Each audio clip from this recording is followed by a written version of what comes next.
आता जे मी सांगतोय ते प्रत्येक काचबिंदूच्या पेशंटने ऐकणं अत्यंत गरजेचं आहे. एक रुग्ण अतिशय लांबून काचबिंदूच्या आजाराचं निदान घेऊन आमच्याकडे आले.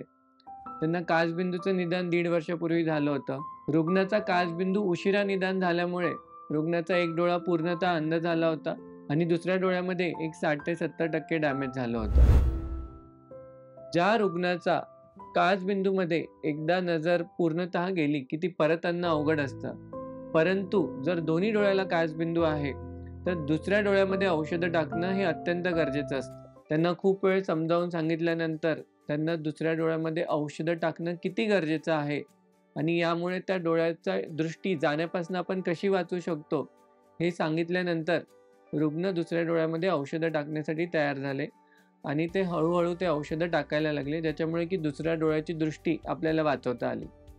त्यामुळे काचबिंदूंच्या रुग्णांनी हे लक्षात ठेवणं खूप गरजेचं आहे की औषधं जर दोन्ही डोळ्यामध्ये काचबिंदू आहे तर दोन्ही डोळ्यात टाकणं खूप गरजेचं आहे.